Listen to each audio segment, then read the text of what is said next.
Good morning student, welcome to my YouTube channel high rated chemistry. और आज आपको high rated chemistry की तरफ से यानी कि मेरी तरफ से, रजत चौहान की तरफ से एक बढ़िया अपडेट आपको मिलने वाला है। और ये अपडेट बहुत बड़ा है। ये अपडेट जो जुड़ा हुआ है वो हमारी एजुकेशन सिस्टम से जुड़ा हुआ है, क्योंकि आपने सुना होगा कल से लगातार एक न्यूज हम लोग देख रहे हैं कि नई शिक्षा नीति लागू होगी। क्या इसमें होगा, क्या इसके फीचर होंगे, क्या इसके बेनिफिट होंगे, क्या इसके नुकसान होंगे। तो अभी मैं जो अपडेट आपको देने वाला हूं वो इसी के रिगार्डिंग है कि नई शिक्षा नीति ये क्या है। मैंने थोड़ा इसके बारे में पढ़ा, कुछ इसके बारे में विश्लेषण किया और कुछ बच्चों के मेरे पास कमेंट आए। एक दो टीचर साथी मेरे और जो दोस्त हैं उन सब ने पूछा कि क्या ऐसा चेंजेस होने वाला है। तो आज हम उन्हीं चेंजेस होंगे उन्हीं को लेकर हम बात करने वाले हैं कि एक छात्र के जीवन में, एक स्टूडेंट के जीवन में या फिर एक अभिभावक के जीवन में इस जो नई शिक्षा नीति है इसका क्या जो है वो रिजल्ट निकल के आएगा। तो अगर ये वीडियो आपके लिए बहुत इंपॉर्टेंट है, वीडियो को स्किप बिल्कुल मत करना। अगर आप एक कॉलेज के स्टूडेंट हैं या किसी विद्यालय के आप छात्र हैं या फिर आप हायर एजुकेशन के स्टूडेंट हैं या किसी यूनिवर्सिटी या इंस्टीट्यूट में आप लोग पढ़ाई कर रहे हैं, इसके अलावा या फिर किसी बच्चे के आप गार्जियंस हैं, पेरेंट्स हैं, तो आपको ये वीडियो बिल्कुल देखना चाहिए और वीडियो को बिल्कुल स्किप नहीं करना चाहिए। तो चलते हैं, स्टार्ट करते हैं अपनी वीडियो। मैं अपने बारे में आपको अपना इंट्रोडक्शन दे देता हूं। माई सेल्फ रजत चौहान और मैं केमिस्ट्री का लेक्चरर हूं। तो बेसिकली कुछ बच्चों की क्वेरी थी मेरे पास में, कुछ बच्चों के मैसेज आए कि सर ये जो नई शिक्षा नीति है ये क्या है, इससे हमें क्या बेनिफिट होगा या क्या हमारा नुकसान होने वाला है। तो उसी के बारे में जो है मैं आज इस वीडियो में बात करने वाला हूं। तो सबसे पहले जो मेरा टॉपिक है मेन वो है नई शिक्षा नीति। क्या है नई शिक्षा नीति? नई शिक्षा नीति, तो ऐसा क्या खास है इस नई शिक्षा नीति के अंतर्गत कि हमको ये जानना जरूरी हो जाता है कि हम क्यों जाने इस नई शिक्षा नीति को। देखिए, हाल फिलहाल आपको पता होगा हमारे जो एचआरडी मिनिस्टर हैं रमेश पोखरियाल निशंक जी, जो हमारे मानव संसाधन विकास मंत्रालय के मंत्री हैं भारत सरकार में, उनके द्वारा कुछ घोषणा की गई है। तो क्या वो घोषणा है, क्या उसमें उन्होंने प्रमुख बिंदु हैं जो उठाए हैं, रखे हैं और कैसे कैबिनेट ने इस बिल को पास कर दिया। अब ये बिल संसद में जाएगा, वहां से फिर एक कानूनी रूप लेगा और फिर जो राज्य की सरकारें हैं वो अपने अपने स्टेट में जो है इस नई शिक्षा नीति को जो है वो लागू करेंगे। इसके बारे में बात करने से पहले मैं आपको बता दूं, मेरा चैनल का नाम जो है वो हाई रेटेड केमिस्ट्री है।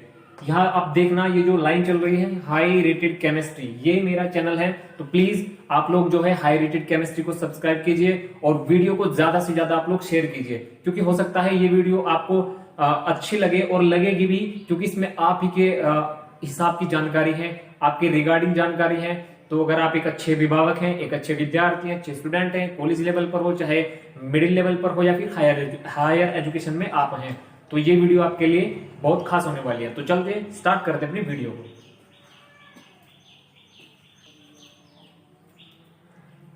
तो स्टूडेंट देखिए, सबसे बड़ी बात जो निकल के सामने आई है, जो नई शिक्षा नीति है इसमें क्या है। ये शिक्षा नीति मैं आपको बता दूं, ये जो अभी हाल फिलहाल जो एचआरडी मिनिस्टर है उन्होंने इस नई शिक्षा नीति को जो है वो बिल पास करवाया है इसका।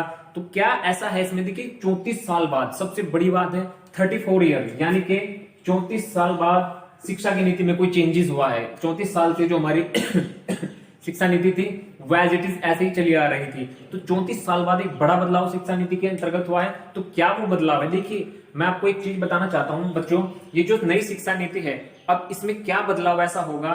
देखिए, बदले फॉर्मेट से कैसे बदलेगा इंडिया का फ्यूचर, यानी कि जो फॉर्मेट है शिक्षा नीति का कहीं ना कहीं वो बदल दिया गया है। तो इस फॉर्मेट, शिक्षा नीति के इस फॉर्मेट को बदलने से स्टूडेंट पर क्या प्रभाव पड़ने वाला है, अब मैं आपको उसी के सामने, उसी का जो है आपके सामने वो जिक्र करने वाला हूं। तो ध्यान देंगे, सिर्फ बच्चे बोर्ड की तरफ देखेंगे। कहते हैं अगर किसी देश में कोई बड़ा बदलाव करना है, अगर किसी देश में कोई बड़ा बदलाव करना है तो सबसे पहले, सबसे मोस्ट इंपोर्टेंट होता है कि वहां की जो शिक्षा नीति है उसको बदल दिया जाए, तभी उस देश में जो है वो बड़े बदलाव होंगे। तो शिक्षा नीति एक जड़ है, यानी कि एजुकेशनल सिस्टम मेन पावर है किसी भी कंट्री में डेवलपमेंट के लिए या फिर किसी भी ऐसी अथॉरिटी के लिए कि जो सबसे जरूरी मुद्दा हमारे पास पॉइंट हो जाता है वो है हमारी शिक्षा नीति। अब देखिए क्या हुआ इसमें, जो पहले शिक्षा नीति थी अब वो बदल गई है। भारत सरकार के जो मैंने आपको बता दिया मिनिस्टर हैं रमेश पोखरियाल निशंक जी, उन्होंने क्या किया है इसमें, भारत की जो शिक्षा नीति थी, अब से पहले जो भारत की शिक्षा नीति थी वो किस तरह से बेस्ड थी, वो 10+2 यानी कि इस आधार पर वो शिक्षा नीति थी जो वो बेस्ड थी, यानी 10वीं और 12वीं के बेस पर मेनली। इसमें हम आपका इंटरमीडिएट और आपका आ जाता है मैट्रिक एजुकेशन, ठीक है। तो इस बेस पर थी, अब इस बेस पर ना होकर क्या कर दिया हमारी शिक्षा नीति को, क्या चेंजेस आया है शिक्षा नीति में, 5+3+3+4। अब ये उन्होंने कर दिया है। देखिए पहले 10th और जो 12th है, सॉरी ये 10+2 है, इस बेस पर शिक्षा चलती थी। लेकिन अब क्या होगा, अब एजुकेशनल सिस्टम जो हमारा, इसमें कुछ शिक्षा प्रणाली में चेंज हुए हैं। वो क्या चेंज हुए हैं, अब इस फॉर्मेट में जो है नई शिक्षा नीति को लागू किया जाएगा। तो उसका पूरा खाका ढांचा तैयार हो गया है अच्छे से। अब वो लागू होगा, कब से होगा ये भी मैं आपको वीडियो के अंत में बताऊंगा। तो इसलिए वीडियो को स्किप मत करना। और क्या हमारे जीवन पर इस नई शिक्षा नीति का जो है वो इफेक्ट पड़ेगा। देखिए पहले शिक्षा नीति 10th 12th को ही वरीयता दी जाती थी। पहले 5 जो क्लास 5th है या 6th 7th 8th है जो मिडिल एजुकेशन है, इस पर कोई इतना ज्यादा ध्यान नहीं दिया जाता था। बाकी जो स्कूल थे उन्होंने क्या करते थे, बहुत ज्यादा बच्चे के पास पढ़ने का सिलेबस हो जाता था, बुकें वगैरह हो जाती थी। अब जो एजुकेशनल सिस्टम होगा वो बैग तो होगा, बुक भी होगी, लेकिन एक तरीके से ये समझ लीजिए विदाउट बैगिंग सिस्टम पूरा डिजिटल होने वाला है ये धीरे धीरे। देखिए 5th क्लास, यानी यहाँ पर ये 5th क्लास नहीं है, ये 5th जो 5 है यहाँ पे ये ईयर से डिनोट कर रहा है। यानी कि जो 5 साल की बच्चे की शिक्षा है उसके लिए जो प्रमुख बिंदु है वो क्या है। पहले जो बच्चे की प्री प्राइमरी एजुकेशन होगी 5 साल की, यानी कि जिसमें उसकी first class, second class, third class और एलकेजी केजी नर्सरी वगैरह जो भी होती है, पहली 5 साल की जो शिक्षा होगी वो जो बच्चा करेगा उसमें क्या होगा, ज्यादा खेल यानी कि गेम, खेल और बच्चे के जो स्वास्थ्य है यानी कि हेल्थ, उस पर ज्यादा ध्यान दिया जाएगा। उसके अलावा बच्चे को जो है वो अपनी लोकल लैंग्वेज में, लोकल क्षेत्र के जो भाषा है उसकी, उसी में पढ़ाया जाएगा। इसके अलावा 5वीं क्लास यानी कि 5th क्लास तक बच्चा अपनी जो है राष्ट्रीय भाषा में पढ़ाई करेगा। अब जो इंग्लिश की बाध्यता थी या इंग्लिश का जो एक अपनी पकड़ बनाए हुए था वो कहीं ना कहीं खत्म होता धीरे धीरे दिखाई दे रहा है। अब बच्चा जो है वो कक्षा 5 तक उसको जो अंग्रेजी की अनिवार्यता थी वो पूरी तरीके से खत्म कर दी गई है शिक्षा नीति के अंतर्गत। एक सब्जेक्ट इंग्लिश होगा लेकिन वो एज ए बस कॉमनली सब्जेक्ट होगा, क्वालिफाइंग सब्जेक्ट होगा, ऐसा उसमें मतलब ज्यादा डीपली अब उस सब्जेक्ट को इतनी वैल्यू इवेल्युएट नहीं रह गया वो सब्जेक्ट।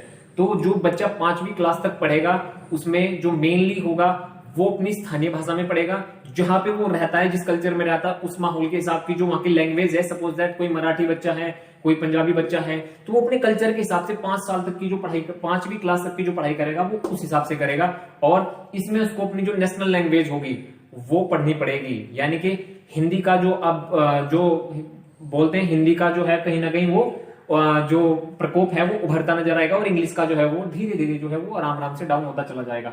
उसके बाद जो 3 साल की बच्चे की पढ़ाई होगी, यानी कि 5 साल तक जो बच्चा पढ़ेगा वो अपनी स्थानीय लैंग्वेज में पढ़ेगा। दूसरी चीज खेल कूद मस्ती और इसके अलावा शारीरिक व्यायाम, ये सब चीजें अनिवार्य कर दी गई हैं कक्षा 5 तक। उसके बाद जो उसकी मिडिल एजुकेशन होगी यानी 5th 6th 7th 8th, उसमें बच्चा हिंदी, इंग्लिश मतलब ऐसा नहीं कि इंग्लिश कंपलसरी है वहां पे, वो बच्चे की चॉइसेस होगी एज ए सब्जेक्ट, वो उसको क्वालिफाइंग ही रखेंगे, ठीक है। वहां तक 5th क्लास तक बच्चे पर इंग्लिश का कोई बर्डन नहीं होगा, सिर्फ स्थानीय लैंग्वेज का और जो राष्ट्रीय नेशनल लैंग्वेज है उसका ही इफेक्ट जो है वो ज्यादा देखने को मिलेगा। इसके अलावा जो बच्चा है वो हिंदी को एज ए सब्जेक्ट, इंग्लिश को एज ए सब्जेक्ट, इसके अलावा ज्योग्राफी, भूगोल, इतिहास, गणित, साइंस वो सब ले सकता है और लेगा भी, क्योंकि ये सब्जेक्ट जो होंगे वो बच्चा 8th क्लास तक पढ़ेगा।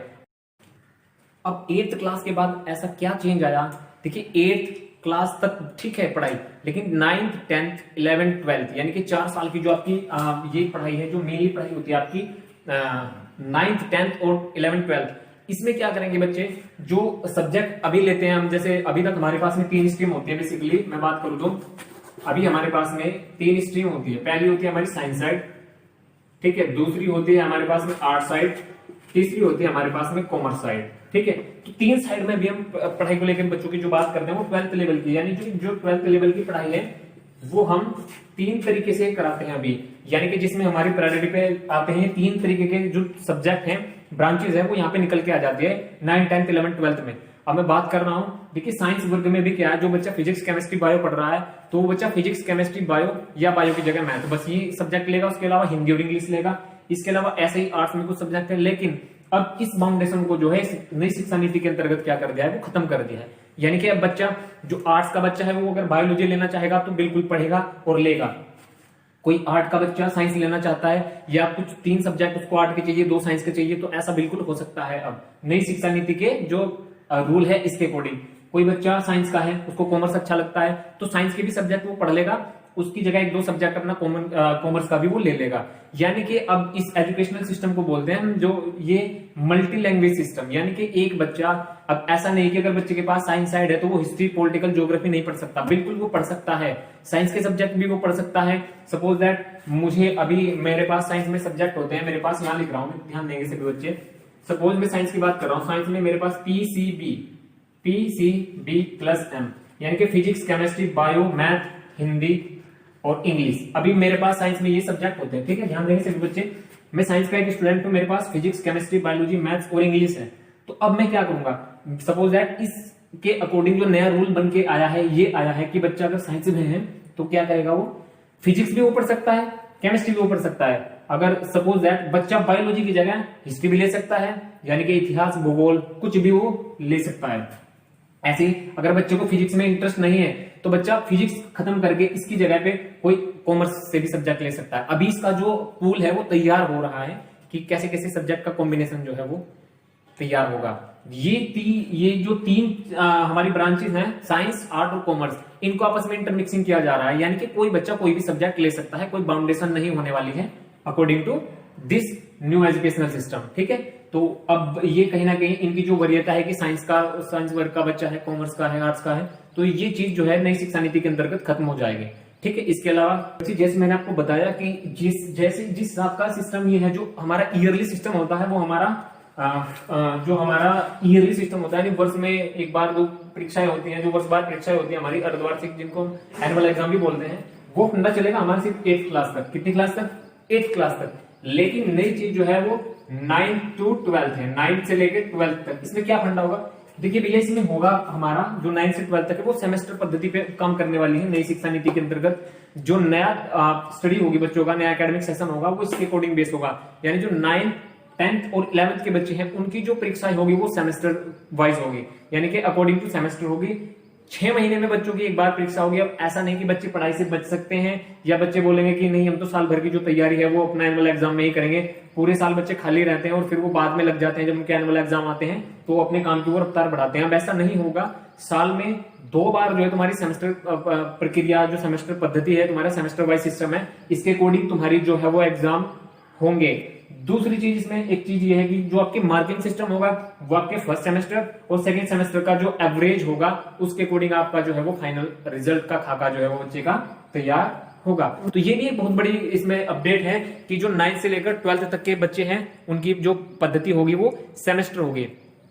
दोनों सेमेस्टर के जोड़कर अंकों को जो है वो रिजल्ट तैयार होगा। अब कॉलेज एडमिशन को लेकर बहुत सारे बच्चों की क्वेरीज आती हैं। जो बच्चे कॉलेज में, यूनिवर्सिटीज में, बड़े बड़े इंस्टीट्यूशन में पढ़ते हैं, उनको लेकर एडमिशन ना मिलने के कारण उनको जो दिक्कतें होती हैं, अब कहीं ना कहीं वो भी अटकलें उनकी खत्म होती नजर आ रही है according to new educational system, यानी कि जो नई शिक्षा नीति है। इसके अलावा क्या होगा, सपोज दैट किसी बच्चे की जो मार्किंग है, परसेंटेज है, कहीं जैसे डीयू वगैरह में आप चले जाओ, वहां पे क्या होता है, दिल्ली यूनिवर्सिटी में मेरिट बेस्ड एडमिशन होते हैं। बच्चों को पहले मेरिट देखते हैं कि 98%, 99% अकॉर्डिंग टू दिस, ऐसे ऐसे जो मेरिट होती है अप एंड डाउन, उसके हिसाब से बच्चे को जो है वो एडमिशन मिलता है। लेकिन अब ये सिस्टम भी मेरिट वाला खत्म होने जा रहा है। अब क्या होगा, कुछ बच्चे ऐसे हैं जिनके अंदर टैलेंट तो है लेकिन परसेंटेज उनकी कम होती है, तो उसके लिए बड़े बड़े इंस्टीट्यूशन में या बड़े बड़े इंस्टीट्यूट में आप हायर एजुकेशनल जो हमारी यूनिवर्सिटीज हैं उनमें एडमिशन लेने के लिए एक कॉमन एग्जाम होगा, यानी कि जिसको बोलते हैं CAT, ठीक है, कॉमन एप्टीट्यूड टेस्ट। इसके बेस पर आपको जो है वो यूनिवर्सिटीज में या यू कह लीजिए आप बड़े बड़े जो हमारे इंस्टीट्यूशन है, सपोज दैट जैसे पेट्रोलियम यूनिवर्सिटी है, कोई हायर IITs वगैरह है, उनमें जो एडमिशन होंगे वो अकॉर्डिंग टू परसेंटेज, जहां पे भी ये समझ लीजिए आप, जहां पर परसेंटेज बेस्ड अभी एडमिशन होते हैं वहां पर परसेंटेज बेस्ड एडमिशन नहीं होंगे, वहां पर CAT के थ्रू यानी कॉमन एप्टीट्यूड टेस्ट के बेस पर एडमिशन होंगे। इसमें क्या प्रक्रिया है वो भी मैं आपको बताऊंगा। अभी ये शब्द आप याद रखें कि ये CAT हमारे लिए कितना इंपॉर्टेंट हो जाता है अगर हम हायर एजुकेशन लेते हैं किसी भी इंस्टीट्यूशन से, किसी भी संस्थान से। तो बच्चे मैं बात कर रहा हूं आपकी ग्रेजुएशन की, यानी कि 11th 12th तक तो मैंने बात ऑलरेडी कर चुका हूं मैं। 11th का कैसे होगा, 12th का कैसे होगा, सेमेस्टर वाइज उनका जो है वो सेमेस्टर वाइज सिस्टम चलने वाला है। लेकिन अब बात करते हैं हायर एजुकेशन की। जैसे ग्रेजुएशन में सपोज दैट मेरे को एडमिशन चाहिए और मेरी मेरिट जो है वो कम है, यानी कि मेरे 30 तो 33% तो मिनिमम होते ही है किसी भी क्राइटेरिया को पूरा करने के लिए। तो बेसिकली सपोज दैट मेरी 40% मार्क्स है और मुझे डीयू में एडमिशन चाहिए, तो डीयू वाला कहाँ 40%, वो तो 95 96 98 से नीचे बात ही नहीं करते। तो जो एक 40% लेवल का स्टूडेंट है, नीचे लेवल से उठा हुआ है, उसको हायर यूनिवर्सिटी या उसमें एडमिशन चाहिए, तो क्या होगा, उसका एक टेस्ट होगा जो यूनिवर्सिटी कंडक्ट कराएगी या वो इंस्टीट्यूशन कंडक्ट कराएगा, जिसको हम बोलते हैं कैट, यानी कि कॉमन एप्टीट्यूड टेस्ट। इसमें क्या होगा, जो हमारी मेंटल एबिलिटी है यानी दिमागी योग्यता है, उससे रिलेटेड कुछ क्वेश्चन होंगे। तो जैसा बच्चा इनके अकॉर्डिंग परफॉर्म करेगा, इसके हिसाब से जो आपका मार्किंग सिस्टम बनेगा, उसके हिसाब से आपको जो है वो यूनिवर्सिटी में एडमिशन मिलेगा। अब दूसरी पारी इस नई शिक्षा नीति की क्या है, जो दूसरे बेसिक पॉइंट इसका है, जो सबसे बढ़िया मुझे लगा। कई बार ऐसा होता है कि बच्चे एडमिशन ले लेते हैं किसी कॉलेज में, यूनिवर्सिटी में, बच्चे ने 1 साल किया ड्रॉप आउट कर दिया, 2 साल किया ड्रॉप आउट कर दिया, तो 3 साल किया। बेसिकली जो ग्रेजुएशन होती है हमारी, बीटेक वगैरह तो 4 साल की होती है, लेकिन जो हमारे कॉमन ग्रेजुएशन के कोर्स होते हैं, चाहे आप ऑनर्स की बात कर लो या सिंपल किसी एक सब्जेक्ट से आप ग्रेजुएशन की बात कर लो, या फिर इंडिविजुअल 3-4 सब्जेक्ट को लेकर, मेनली 3 सब्जेक्ट से हम जो है वो ग्रेजुएशन करते हैं। उसमें हमारे पास में क्या है, सपोज दैट मैंने फर्स्ट ईयर में एडमिशन लिया, उसके बाद मैं कहीं बाहर चला गया, तो मेरा वो ड्रॉप आउट हो गया इनकम्प्लीट में ही, ठीक है। या मैंने 1 साल किया, मुझे ग्रेजुएशन के 3 साल करने थे, 1 साल करने के बाद मैंने कॉलेज ड्रॉप कर दिया, छोड़ दिया, कहीं काम पे लग गया या कोई और चीज मैंने ज्वाइन कर ली, तो मेरा तो साल बेकार हो गया। लेकिन वो मेरा साल अब वेस्ट नहीं जाएगा according to new educational system. इसमें क्या है, सपोज दैट हमारी ग्रेजुएशन, आप ये सपोज करिए, अभी आपको पता होगा कि इंटर के बाद आप आगे भी जाएंगे, तो मैं तो चाहता हूं आप मेरे टच में रहें सभी बच्चे, मैं आपको जानकारी देता रहूं। तो जो ग्रेजुएशन होती है हमारी मिनिमम 3 और 4 साल की होती है, ठीक है बच्चे। तो जो 3 और 4 साल की होती है, सपोज मैंने इसमें से यहाँ 1 साल ग्रेजुएशन का कर लिया अपना, यानी ये मैंने कंप्लीट कर लिया 1 साल, और करना मैंने 3 साल होता है। लेकिन अभी क्या है, हम 1 साल करेंगे तो हमें 2 साल कुछ नहीं मिलता, 1 साल भी हमारा वो गया, वेस्टेज है वो एक तरीके से।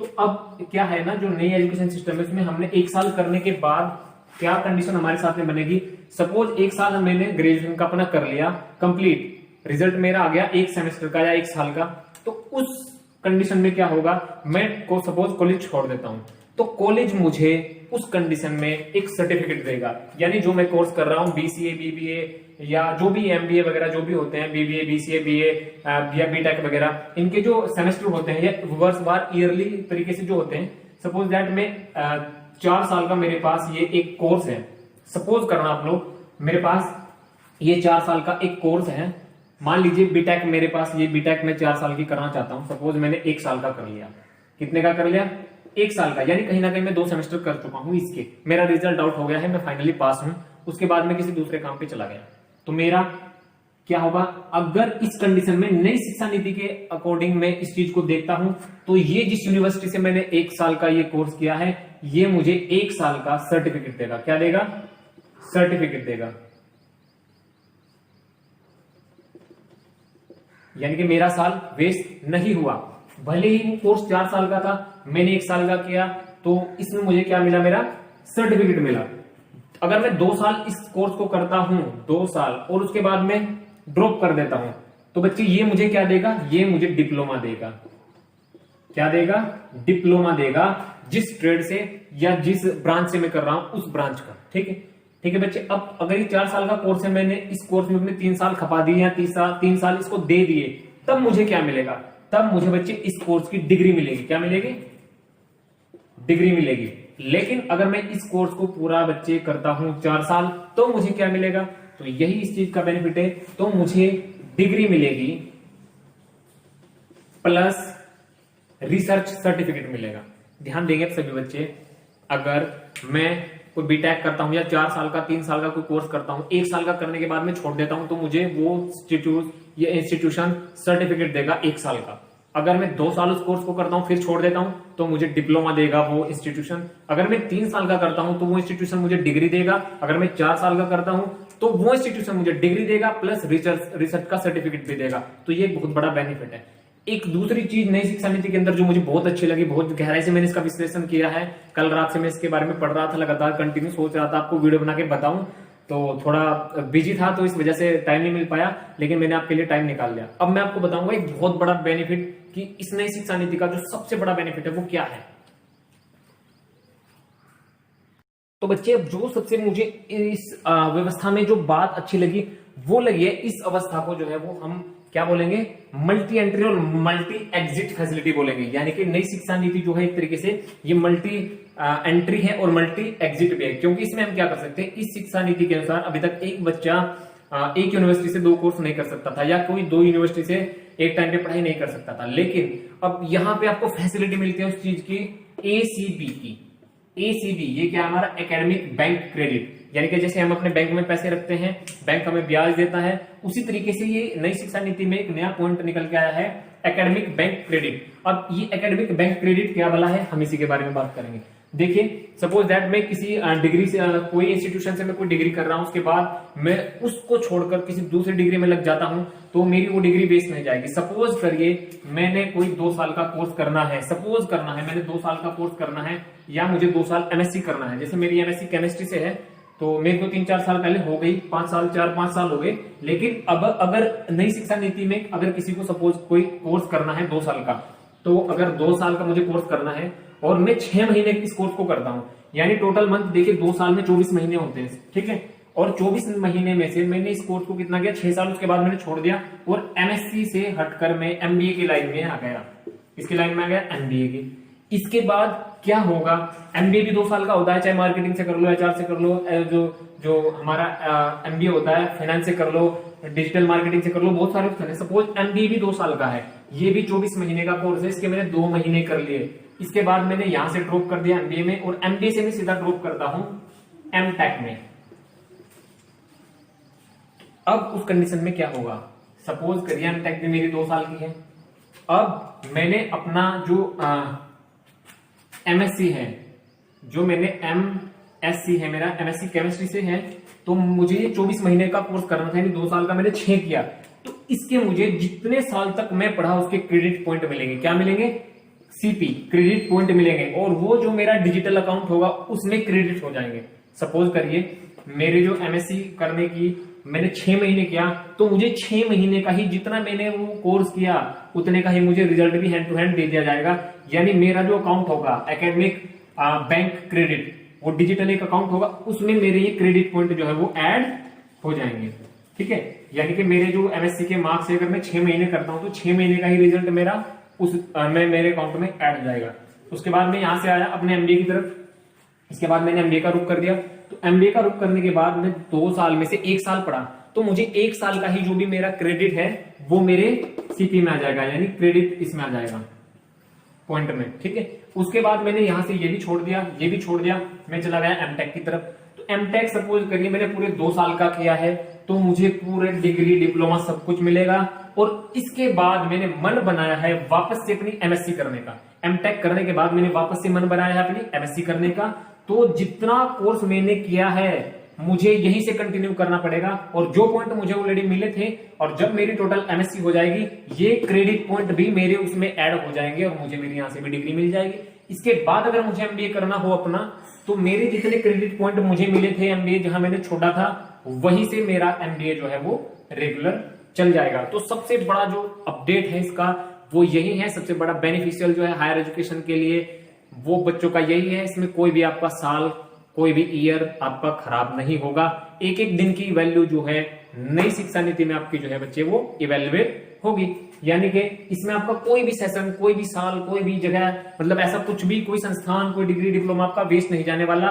जितना आप करेंगे उसका रिजल्ट हैंड टू हैंड आपकी सीपी यानी क्रेडिट पॉइंट में एक अकाउंट में डिजिटल, जो पूरी तरीके से डिजिटल होगा, उसमें डाल दिया जाएगा। तो ये सबसे बड़ा इसका जो बेनिफिट है डिजिटल, इसका जो ये शिक्षा होने वाली है हमारी नई शिक्षा नीति, तो उसमें इसका बहुत बड़ा बेनिफिट होगा।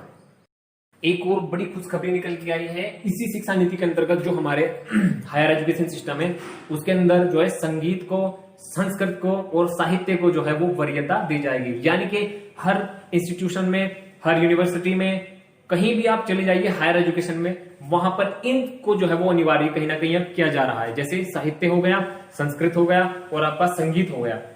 कला, जो संगीत कला है, ह्यूमैनिटीज जिसको बोलते हैं, तो जो ह्यूमैनिटीज सब्जेक्ट है वो कहीं ना कहीं अब सभी कॉलेजों में अनिवार्य कर दिया जाएगा धीरे धीरे। एक योग, आपका योग का, संगीत का, कला जो संगीत कला है, और उसके अलावा आपका जो जैसे मनोवैज्ञानिक है आपका साइकोलॉजी, और दूसरा ये आपका जो संस्कृत है, कहीं ना कहीं अब इनको बढ़ावा दिया जा रहा है। तो नई शिक्षा नीति में ये भी स्पष्ट लिखा गया है, ये भी बोल दिया गया है, ये स्टेटमेंट आ गया है एचआरडी मिनिस्टर रमेश पोखरियाल निशंक जी का, जो हमारे एचआरडी मिनिस्टर हैं। तो उन्होंने ये साफ कर दिया है कि जो हमें हमारे higher education school, universities, college होंगे, उनमें क्या करेंगे, हम ये चीज जो है वो लागू करेंगे। तो संस्कृत के जो बच्चे हैं, जो रात दिन कयास लगाए बैठे हैं, कहीं ना कहीं उनके लिए भी एक सुनहरा मौका होने वाला है। इसके अलावा कुछ और 2-4 पॉइंट है जो मैं आपको बता रहा हूं। नई शिक्षा नीति का जो बिल है वो हायर एजुकेशन बिल के नाम से जो है वो पास कैबिनेट ने कर दिया है। जो नई शिक्षा नीति का जो बिल है वो हायर एजुकेशन, जो हायर एजुकेशन शिक्षा है यानी हायर एजुकेशन बिल उसको बोला गया है, नेशनल हायर एजुकेशन बिल।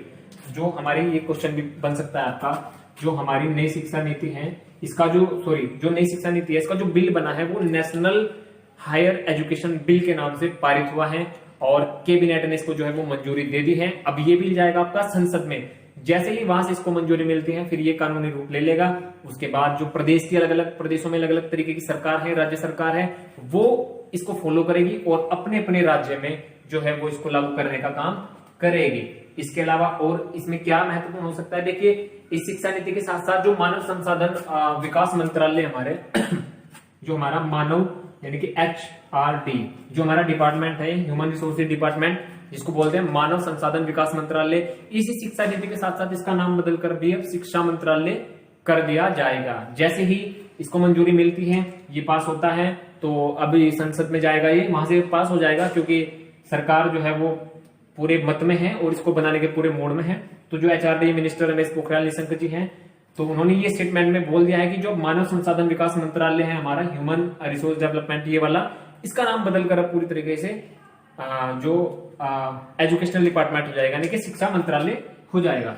इसके अलावा और इसमें क्या महत्वपूर्ण बिंदु है, देखिए इस नीति को तैयार करने के लिए लगभग 2 लाख लोग, ऐसे ही नहीं कोई बिल पास हो जाता या सर्वे करना पड़ता है, उसके लिए भी इस पूरी नीति को तैयार करने के लिए 2 लाख लोगों की जो है वो राय ली गई है, तब जाके इसको मंजूरी मिली है कैबिनेट में, जब सबने अपनी जो है वो बात रखी है। इसी के बाद इसकी घोषणा की गई है। शिक्षा नीति जो है हमारी, ये नई शिक्षा नीति है हमारी, न्यू हायर एजुकेशन सिस्टम है, ये जो नई शिक्षा नीति है, तो ये ध्यान देंगे सभी बच्चे, जो नई शिक्षा नीति हमारी है ये आने वाले 2021 यानी कि बहुत जल्दी नेक्स्ट सेशन 2020 अभी चल रहा है, तो 2021 और 2022 तक पूरे तरीके से जो है वो अपना पूरा अस्तित्व ले लेंगे। यानी कि जो फ्रेशली एडमिशन होंगे हमारे नए सेशन के, वो नई शिक्षा नीति के जो अंडर होंगे, यानी कि जो नए एडमिशन अब हमारे होने वाले हैं 2021 में, वो सरकार ने कहा है कि वो इसके बेस पर एडमिशन होंगे। इसके लिए भी पूरा खाका तैयार किया जा रहा है और अभी इसमें जो है कुछ थोड़ा बहुत संशोधन हो सकता है। तो पल पल की अपडेट जो निकल के आएगी मैं उसका विश्लेषण करता रहूंगा और आपको पूरी जानकारी जहां तक मैं दे सकता हूं देने की कोशिश करूंगा। तो ये अभी तक की सबसे बड़ी अपडेट है कि 2021 से जो है इसके जो एडमिशन होंगे वो नई शिक्षा नीति के हिसाब से होंगे। अभी इसमें बहुत सी चीजें और भी हैं जो आना बाकी हैं। मेरे मन में भी अपने कुछ सवाल हैं कि काश में भी सवाल जवाब करता, पूछता, तो मेरे मन में भी ऐसे बहुत सारे सवाल हैं। अभी मैं वेट कर रहा हूं कि इसमें और क्या चेंज होते हैं, लेकिन इतने चेंजेस इसके अंदर अभी तक कंफर्म हो गए हैं। तो सभी बच्चे ध्यान देंगे, जो अब नई शिक्षा नीति आएगी उसकी पल पल की जो अपडेट होगी मैं आपको देता रहूंगा। तो ये हर एक स्टूडेंट को जानना बहुत ज्यादा जरूरी हो जाता है कि हम एक विद्यार्थी हैं तो हमारे क्या लक्ष्य हैं, हमारे पास सब्जेक्ट कौन से होंगे, हमारा फ्यूचर पाथ क्या होगा। वो कहते हैं ना द रोड नॉट टेकन, मतलब अभी तक 12th के बाद बहुत सारे आपको ट्रैक मिलेंगे, इधर जाना, क्या सब्जेक्ट लेना है। तो उसके लिए नई शिक्षा नीति जो है वो बहुत ज्यादा बेनिफिशियल है। इसका सभी विद्यार्थियों को जो है वो लाभ मिलेगा। किसी भी विद्यार्थियों की जो है, अब किसी भी स्टूडेंट की जो पढ़ाई है वो वेस्ट नहीं जाएगी, कोई भी ईयर किसी भी बच्चे का वेस्ट नहीं होगा। तो जो आने वाली जनरेशन है उनको मेरा बेस्ट ऑफ लक, बेस्ट विशेष कि वो बहुत भाग्यशाली है जो उनको अब नई शिक्षा नीति देखने को मिली है। हमारे टाइम पे तो ये सब चीजें नहीं थी। तो अगले साल से जो है वो बच्चों का भविष्य रियल में बदलने वाला है अकॉर्डिंग टू दिस, ठीक है, जो न्यू हायर एजुकेशन सिस्टम है। तो अगर इससे रिलेटेड आपको कोई क्वेरी है, मैं अभी लाइव आऊंगा 2-4 दिन के बाद, इसी मुद्दे पे मैं बात करने वाला हूं क्योंकि ये मुद्दा बहुत ही जबरदस्त है और ये हमारी एजुकेशनल सिस्टम से जुड़ा हुआ है। देखिए, किसी भी देश की अगर कोई किसी देश की नीति बदलनी हो या कोई ग्रोथ करनी हो और अर्थव्यवस्था से लेकर बड़ी चीजें उसमें बदलनी हो, तो सबसे बड़ी चीज होती है हमारी शिक्षा नीति। जिस देश में कोई चेंजेस करना हो तो उस देश की शिक्षा नीति को बदलना बहुत ज्यादा जरूरी हो जाता है। तो अगर आपको ये वीडियो अच्छी लगे तो प्लीज मुझे जरूर बताइएगा आप लोग की कैसी आपको वीडियो लगी, अपने कमेंट मुझे शेयर कीजिएगा। और मिलते हैं अपने नेक्स्ट वीडियो में। मैं और इसके बारे में अच्छे से रीड करूंगा, जानने की कोशिश करूंगा कि क्या और इसमें चेंजेस हो सकते हैं और क्या नहीं। तो प्लीज आप लोग सपोर्ट करते रहिए हाई रेटेड केमिस्ट्री को, मेरे चैनल को ज्यादा से ज्यादा, और प्लीज इस वीडियो को सभी दोस्तों के साथ आप लोग जम के शेयर कीजिए। ये इसकी वीडियो की शेयरिंग जो है वो रुकनी नहीं चाहिए, सबके मोबाइल में ये वीडियो होनी चाहिए, सबको पता होना चाहिए कि क्या हमारी शिक्षा नीति है, हम किस देश में रहते हैं, क्या हो रहा है वहां पे, तो कैसा एजुकेशनल सिस्टम वहां का है और क्या उसमें चेंज हुए हैं। तो सभी बच्चे जो हैं इसको ज्यादा से ज्यादा शेयर करेंगे। तो मिलते हैं नेक्स्ट क्लास में। Thank you class.